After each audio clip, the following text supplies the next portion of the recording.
நண்பர்களே, இது நமது தோல் போஸ்கோ அன்பு இல்லம் வலையொலி. பெண்களை போற்றுவோம், சமூக வளர்ச்சி காண்போம். மகளிர் தின சிறப்பு நிகழ்ச்சி. அனைவருக்கும் இனிய மாலை வணக்கம். நான் முனைவர் கஸ்தூரி வெங்கடாச்சலம் பேசுகிறேன். என்னுடைய நிறுவனம் Heartfulness Institute Shri Ramachandra Mission. இது உலகெங்கும் 160 நாடுகள்ல இருக்கு. எந்தவித கட்டணமும் இல்லாமல் இலவசமாக மனிதர்களுக்குள் ஒரு நல்ல பண்பையும் ஒழுக்கத்தையும் வளர்க்கச் செய்வதே எங்களுடைய நோக்கமாகும். மங்கையராய் பிறந்திடவே நல் மாதவம் செய்திட வேண்டும் அம்மா என்றார்கள் நம் முன்னோர்கள். இன்றைக்கு தற்காத்து தற்கொண்டான் பேணி தகை சான்று சொற்காத்து சோர்விழால் பெண் மணித்தக்க மாண்புடையால் ஆக்கி தற்கொண்டான் வளர்த்தக்கால் வாழ்க்கை துணை. அவ்வளவுதான் வள்ளுவர் நம்ம குடும்பத்தை பத்தி சொல்லியிருக்காரு.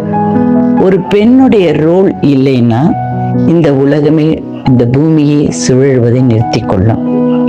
அந்த காலத்துல நம்முடைய பிறப்புக்கும் எல்லா உயிர்க்கும் பேணி காத்து காக்கை குருவி எங்கள் சாதி நீல் கடலும் மலையும் எங்கள் கூட்டம் நோக்கும் இடமெல்லாம் நாமன்றி வேறொன்றும் இல்லை என்ற பாரதியாருடைய பாடல் பிறப்புக்கும் எல்லா உயிர்க்குமாக அதை பேணி காப்பவளும் இன்றைய பெண்தான். இன்றைக்கு 100 ஆண்டுகளுக்கு முன்பாக பட்டங்கள் ஆள்வதும் சட்டங்கள் செய்வதும் பாரினில் பெண்கள் நடத்த வந்தோம், எட்டும் அறிவினில் ஆணுக்கு பெண் இழைப்பில்லை கான் என்று கும்மியடி என்று பெண் கல்விக்காக பள்ளிக்கூடங்களே இல்லாத அந்த நாட்களில் பெண்கள் இப்படியாக ஆக வேண்டும் என்று கனவு கண்டவன் பாரதி. அந்த பாரதியோட வழியில்தான் நாம் இன்றைக்கு புதுமை பெண்ணாக, புரட்சி பெண்ணாக பல இடங்களிலும் பல வேலைகளிலும் தொழில்துறைகளிலும் கல்விகளிலும் முன்னேறி கொண்டு வந்துட்டு இருக்கோம். அதற்கு யாருக்கும் மாற்று கருத்துக்கு இடமில்லை. ஆனால் பெண்மை என்பது ஒரு மென்மை. அந்த பூவாக இருக்கட்டும், அது ஒரு சின்ன பறவையாக இருக்கட்டும், ஒரு குட்டி விலங்காக இருக்கட்டும், ஆனால் பெண்மைனா அதோட ஒரு மென்மை நிச்சயமா எல்லோருக்கும் புரியும்.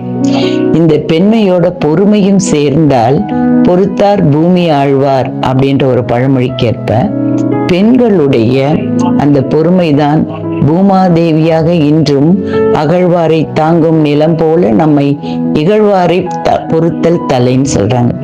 ஒரே ஒரு சின்ன இன்சிடென்ட் மூலமா இதை நான் சொல்லணும்னு விரும்புறேன்.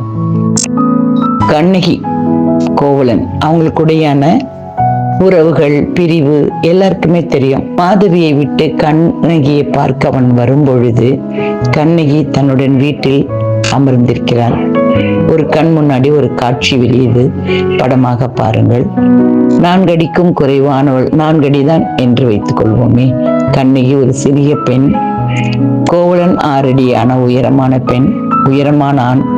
அவன் உள்ளே வரும் பொழுது கண்ணகி அந்த நிழலை பார்த்தே தன்னுடைய கோவலன் தன் கணவன் என்பதனை உணர்ந்து இப்பொழுதும் தன்னிடம் பணத்திற்காக வருகிறானோ என்று எண்ணி தன்னிடம் கொடுப்பதற்கு எதுவும் இல்லை என்ற காரணத்தினால் தன் கால் சிலம்பை கழற்றி அவனிடம் கொடுக்க போகிறாள். அப்போ கோவலனுக்கு மனதுல ஒரு மாதிரியான ஒரு சங்கடமான ஒரு சூழ்நிலை. இப்பொழுது கூட இந்த பெண் எதுவுமே பேசவில்லையே அப்படின்னு நினைக்கிறான். அப்புறம் சரி, இது நாள் வரை நான் எப்படியோ இருந்து விட்டேன், இனி நம்ம 2 பேரும் மதுரைக்கு சென்று நாம் புது வாழ்க்கையை தொடங்கலான்னு சொன்ன உடனே அந்த கண்ணகி அம்மா என்ன பண்ணாங்கன்னா, அப்பாட்ட சொல்லல அம்மாட்ட சொல்லல, அருகில் இருக்கக்கூடிய ஒரு 2 சீலையை எடுத்து மூட்டையை கட்டி தன்னுடைய கங்கத்தில் வெட்டி கொண்டு அவன் பின்னாடியே செல்கிறாள். கண்ணகி இப்படி வந்ததை பார்த்த உடனே கோவலனுக்கு என்ன மனசுல தோணுச்சு அப்படின்னாக்கா, அட இந்த பெண்ணை ஏன் வந்தோம், எதுக்கு வந்தோம், நம்மளை கூட்டிட்டு போறாங்களே, அம்மாட்ட சொல்லணுமா அப்பாட்ட சொல்லணுமா, எந்த கேள்வியும் கேட்காம நம்ம பின்னாடி நடைபெணமாட வர்றாளே அப்படின்னு நினைச்ச உடனேயே அவனுக்கு அந்த அவனுடைய நல்ல உயிர் அன்றைக்கே அந்த நிமிடமே போயிட்டுச்சு. அதுக்கப்புறம் அவனுக்கு கேட்கவே முடியல. கவுந்தியடியும் மூலியமாக மாதிரி வீட்டுல சாப்பிடுறாங்க எல்லாம் பண்ணா கூட இந்த கேள்வியானது அவனுடைய வண்டு போல துளைத்து கொண்டே இருந்தது. பொறுக்க முடியாம கண்ணகிட்ட கேட்கிறான், நான் வானோன்னு நீ வந்துட்டியே, ஏன் உனக்கு அப்படி தோணுது அப்படின்னா, எழு என்றதும் எழுந்தனை பின் செய்தனை அப்படின்னு அவன் கேட்கிறான். அதுக்கு அவ என்ன சொல்றா தெரியுங்களா? ஒரே ஒரு வார்த்தை தான். பெண்ணினுடைய இலக்கணம், பொறுமையோட சிகரம் அந்த இடத்துல நம்ம பார்க்கலாம்.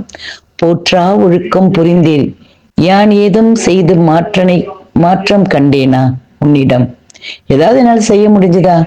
தவறான வாழ்க்கை புரிஞ்சுட்டேன், என்னால எதுவுமே செய்ய முடியலையே, எனக்கு கல்வி இல்லை, எதுவுமே இல்லை அப்படின்னு அவன் அந்த ஒத்த வார்த்தையினால அவன் உயிர்க்கு உருக்குலைந்து போனான் அப்படின்றது தான் சிலப்பதிகாரத்துல அவர் அழகா சொல்றாரு. இதனால எனக்கு நான் சொல்ல வர வேண்டிய விஷயம் என்னன்னா, பூமி மாதா மாதிரி, தானத்தில் சிறந்தது நிதானம் மாதிரி, தவத்தில் சிறந்த உயர்ந்த வாழ்க்கை வாழ்ந்த கண்ணகி மாதிரி பொறுமையாகவும் அன்பாகவும் அமைதியாகவும் பெண்மைக்குரிய மென்மையோட நாம் இருக்க வேண்டும். அந்த பெண்மையை நாம் போற்றுவோம். நன்றி, வணக்கம். பெண்மையை போற்றுவோம், சமுதாய வளர்ச்சி காண்போம்.